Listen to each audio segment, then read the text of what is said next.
Want to be when you grow old. This is Robert Manni, host of Guys TV, and this week my special guest is Richard Leider. He's written a book about aging purposefully. I've also got Brandon Beecham. We're going to talk about abundance, all right here on Guys TV. You can catch me also on KCAA for Guys Radio and my worldwide podcast, Guys TV, Guys Radio. Thanks for your support. Okay, here's to the interview session of our Guys radio show for today. I have a very special guest, and we're going to talk about a subject that's on the tip of the tongue of everybody these days, particularly boomers, and I'm part of the boomer generation, as is my guest, Richard Leider. We're going to talk about his book, Who Do You Want to Be When You Grow Old? He put this book together with his partner, David Shapiro. Let me tell you a little bit about Richard.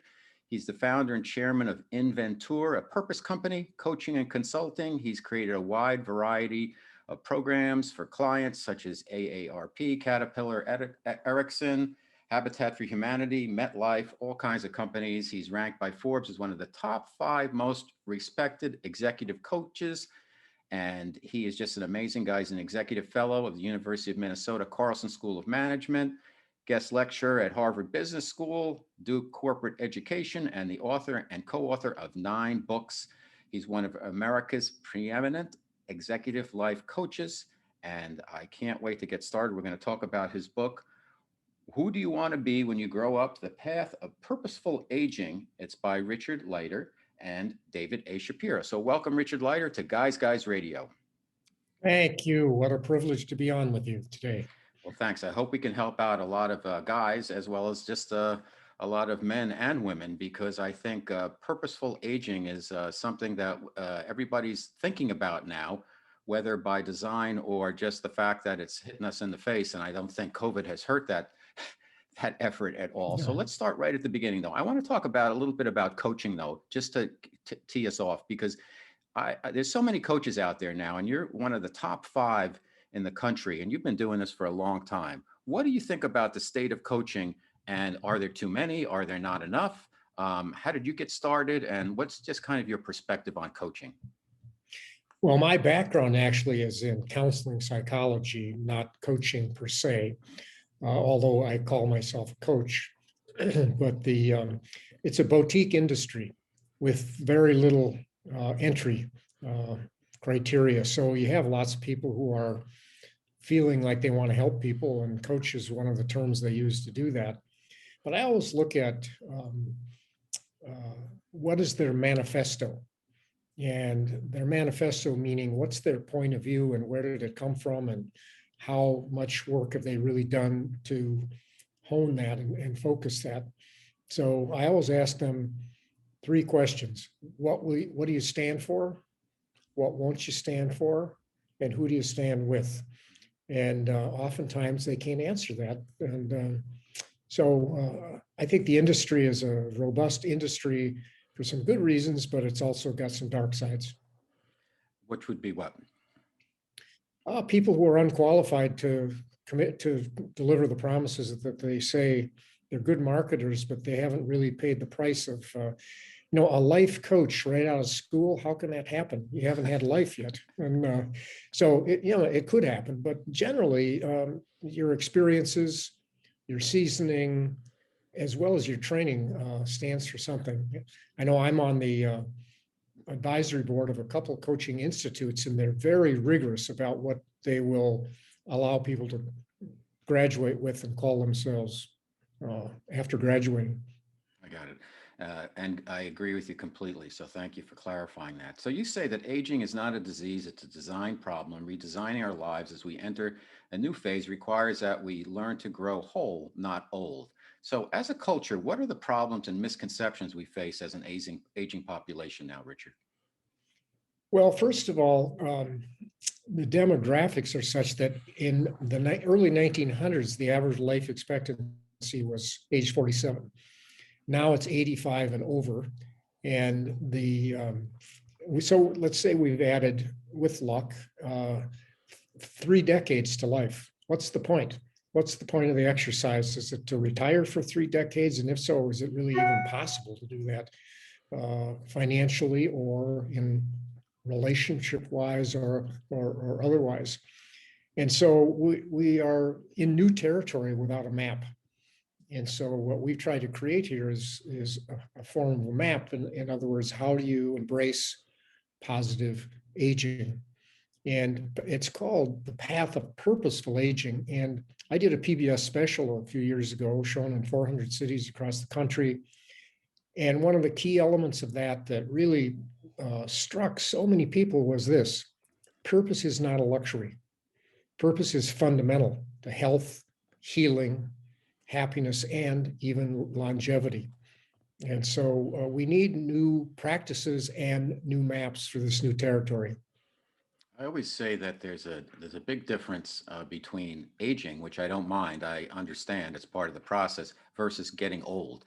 And as a boomer, just corresponding and seeing, friends on social media, I can see those that have purpose and those that are basically, hey, I'm retired. I can just do what I want now. And that might be great. Not everybody has to. Their purpose might be relaxation.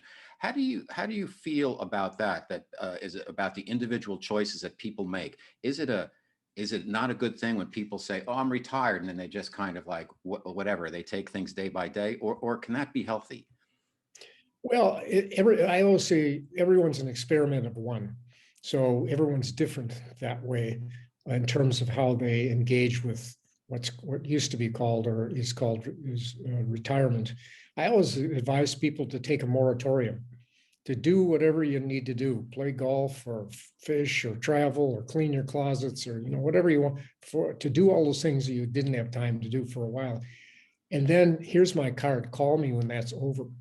And it's usually about 9 to 12 months to 18 months for people to say, oh, I'm bored, or I'm something. And they'll often say, I'm busier now than I was when I was working. And I'll say, busy about what? Because ants are busy as well. It's busyness just takes up time. And in some ways, it shields you from looking at the future, which is dying, so to speak, if you keep busy enough. And so to answer the question very succinctly, it's a quote from E.B. White, the American essayist, who said this. He says, I arise in the morning, torn between a desire to save the world and a desire to savor the world. This makes it hard to plan the day. Well, I think retirement's about saving and savoring, not literally saving, but being engaged in community or with things other than your own self-absorption. And so I think it's good to have both, a balance between saving and savoring. All savoring doesn't seem to work for people, and all saving doesn't either. Do you find, I always think that men have, having talked to so many experts in so many areas, it seems to me that men get stuck sometimes, and they have more of a challenge with change and letting go. And I fall into that trap often myself. But now that I can witness it, I'm getting better at that. Do you find that men do have trouble making changes, and what can they, if so, what can they do to better position themselves for aging? Let me give you an example.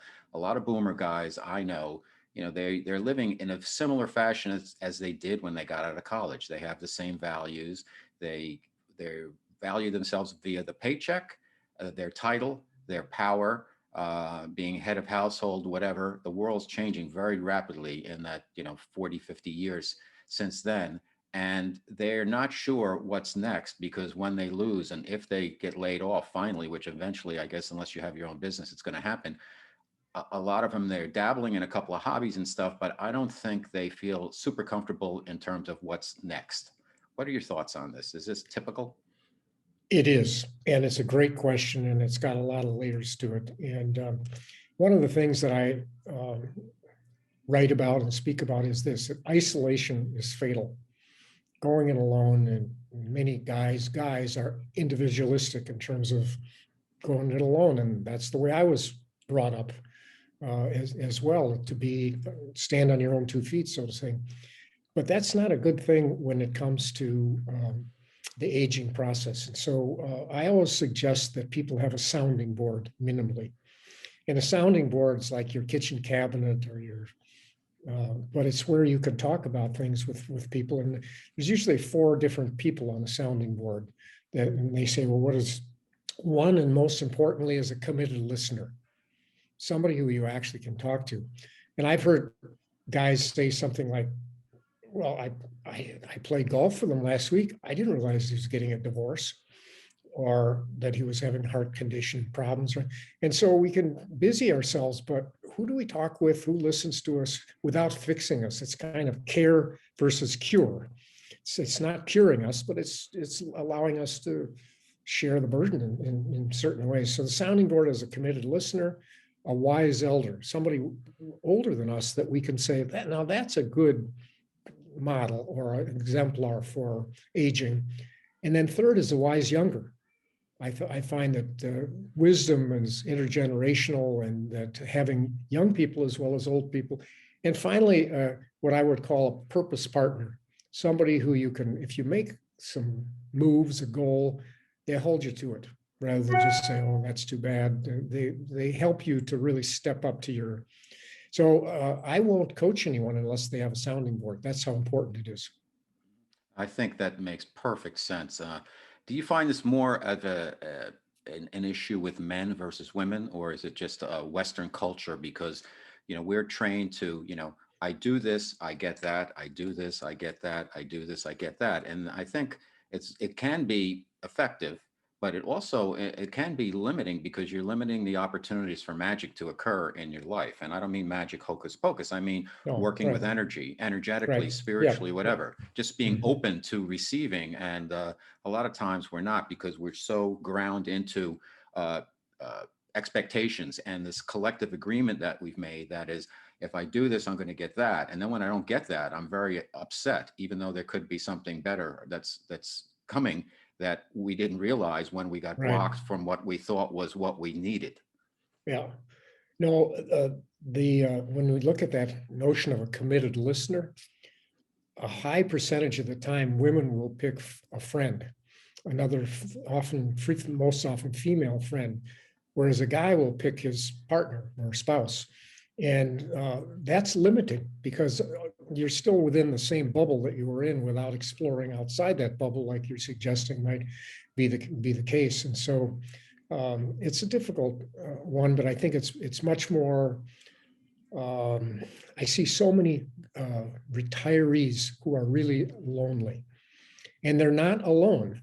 They're in activities, but they're lonely, and that they feel like they don't have that identity anymore that they had when they were working. They don't have a time structure like they had, and they don't have tribe. They don't have that team that they were part of then that they were probably closer to than some of their family.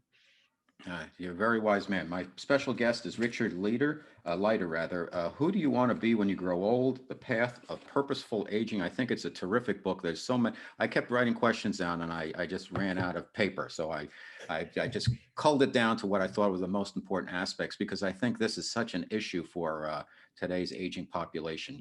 One of the things you talk about in the book that I found very interesting is Hindu life stages: the guru, the household provider, the retiree, and the renunciator. And I really like that. Could you explain that? Because I think it could be helpful for some of our Western culture people. Well, there's some rituals, and we don't have those. I mean, the gold watch is as close as I can think of as a ritual. But a ritual means when you hit a certain stage in that culture with that religion, you're expected to become a wise elder, so to speak, to regroup, and that's going off to the woods kind of thing, and or going off, and then come back and give, and in certain ways, and not just continue your life stage model that you were living. And what I thought one of the chapters in the book that gets a lot of attention is it's called "Am I Living a Default Life?"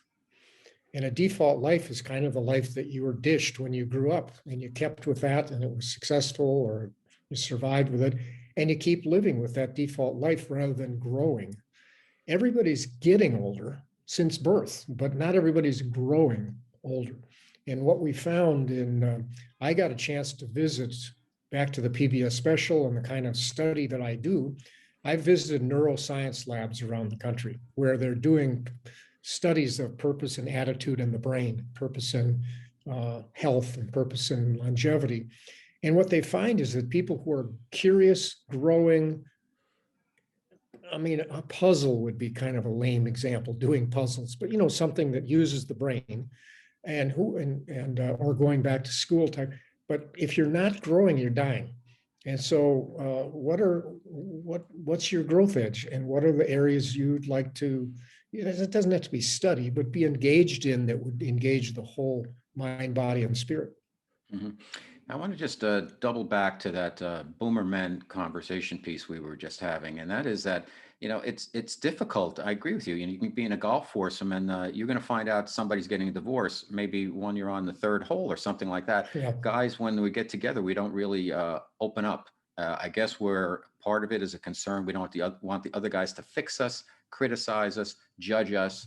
Yet women, when they get together, they talk about everything. And men, we're a bunch of lone wolves out there, and Right. it is unhealthy. And I've set up Zoom meetings with my friends just during COVID, like, hey, let's just get together, and instead of text messaging, let's do Zoom. We see each other's face, and it went much, much better than texting, which you can get into.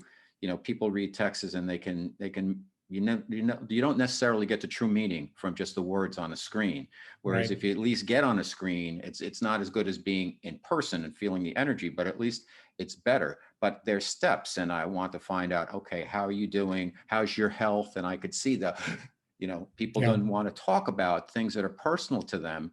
Yet it seems to me that that is unhealthy. How do we kind of, and we're going to get into unlocking purpose, but in terms of unlocking the male to male communication, how do us boomer guys do that to help each other? Well, often it's finding something we're mutually passionate about, like some activity that, let's say Habitat for Humanity as an example, where we can get into something together, and somehow it's the enemy of self-absorption, which leads to narcissism. And if it's all about you, you're not going to be that healthy. What we know about, one of the neuroscientists held up a pill when I was visiting him. He said, "Richard, you see this pill right here?" And I said, "Yeah." And he said, "This pill will reduce the effects of Alzheimer's, will help with sleep apnea, will reduce the incidence of macroscopic stroke by 41%, and will add 7 to 10 years to your life. Would you buy that?" And I said, "Well, of course, but I mean, is there such a thing? And could you?" He said, "It's purpose. We now know that people who have a reason to get up in the morning, beyond just their own self savoring that day, tend to get all those factors." He said, "It's fundamental. It's not a luxury anymore. We're now able to measure it." So sometimes what it takes, quite honestly and depressingly, is a crisis. That people have cancer or a heart attack or divorce, and all of a sudden they think, "Well, where have I been? What have I been thinking about?" or not. So oftentimes it's a crisis of sorts, or the crisis of somebody close to us that kind of opens the door to this kind of conversation. What's the best way then, Richard, of unlocking purpose then for our listeners? Well, the term unlocking is different than discovering. Okay. So what it means is it's in us, waiting to be brought out in certain ways. So I have a formula, I call it the purpose formula, and it's G plus P plus V equals C. G stands for gifts. What are your talents?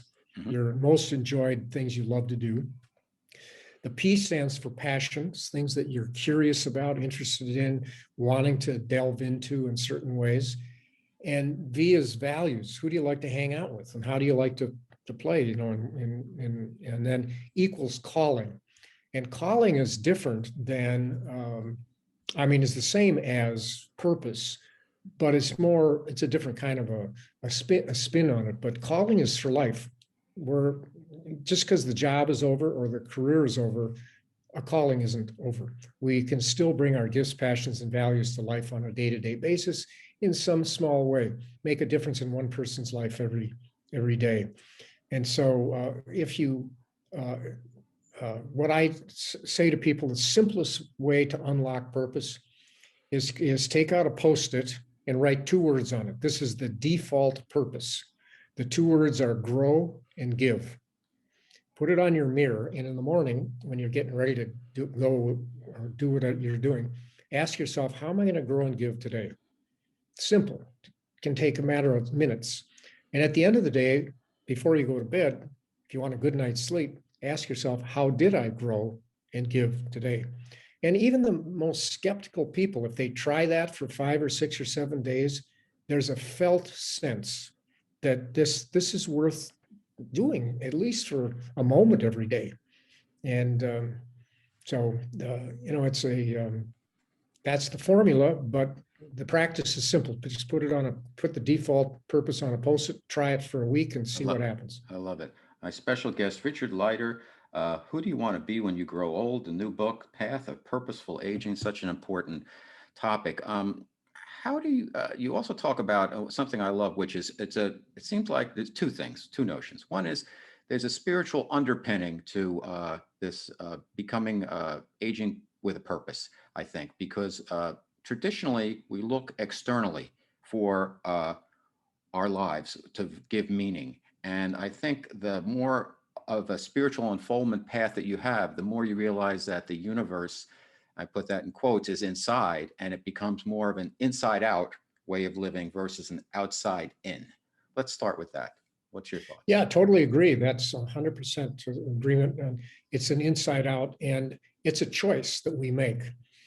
There are 1,440 purpose moments in a day. And it's a choice of stepping into it and giving somebody a kind word or a hug. My original person who helped me unlock my own purpose was a man named Viktor Frankl, who wrote Man's Search for Meaning. And I actually had, after I was in graduate school, quite young, I saw that I had studied him. And he wrote this book, Man's Search for Meaning. He was at 3 concentration camps. His whole family died, and he survived. And he's a doctor. He's a neurologist in Vienna. And he said the last of the human freedoms is choice. Well, what kind of choice do you have in a concentration camp? Well, little, but you have the choice to give somebody else hope, a kind word, a crust of your bread, a hug, something. And he said that helped. Didn't always work, but it helped people survive, to have that sense. So I think we still need that choice in our lives today to choose what we want these moments to be about. So meaning is created in the moments that we choose to make these kinds of differences in other people's lives. Okay, a lot of folks, and they get to the retirement stage, and there's a money issue. I mean, that's how our society works now. So we can talk about it, and we're doing okay. And there's some people who are struggling; they can't retire. They're balancing jobs and payments and debt and all of that stuff. What would be your advice for them? Wow, I mean, that is so difficult, and with ageism in the workplace and in the job market, et cetera. I don't have any silver bullet here, but I think you have to stop, pause, and do your homework. What are you really good at? What are you passionate about? And you have to, I tell this to millennials all the time today. It used to be, if you want a conversation about purpose, talk to somebody 40 or 50 or over. Now talk to somebody who's a millennial, because they don't want to work any place that doesn't have a purpose and that doesn't help them with their purpose. I think it's the same with people in the second half of life, but they have to be very savvy about how they keep renewing themselves in their gifts and how they keep learning and growing and all of that. But there's no question ageism is alive and well, and it's a very difficult matter. But I would say that look to your gifts, look to your passions, look to your values and your network. But everyone kind of says the same thing, but people are lazy. They don't do their homework on that, and they need to. I think you said something very brilliant in the book, not having what we want, but wanting what we have. That shift and other shifts in perspective as we age, regardless of our monetary situation, become and more important. So I think, Richard, you and David are doing great work. I think this is a terrific book. Please tell everybody where they can find out more about you, where they can get the book, and also your one bit of advice to get people out there, our listeners, started on their path to purposeful living. Well, I'll start with the answer to the question, what's my advice? And that is, as Viktor Frankl said, say yes to life in spite of everything. Say yes to life on a day-to-day basis. Make a difference in one person's life every single day, and you'll start to have a felt sense of what this thing is we're talking about here with vital and positive aging. I'm at Richard Leider, Leider.com. And in the resources section, Of course, I have a blog that I do constantly and people can download that. That's free. But in the resources section, there's all kinds of free downloads to do, and not selling you anything, to do a lot of the things that we talked about, that we touched on today in a little bit more detail. And one of the things I would say to people is read my manifesto. I took 4 decades of work and put it on one page, and I called it my incomplete manifesto on purpose. Incomplete because I'm still a learner, and the future belongs to the learners, not the knowers. We all know stuff, but learning is really the coin of the realm when it comes to growing whole and growing in as we age. So Richard Leider at .com.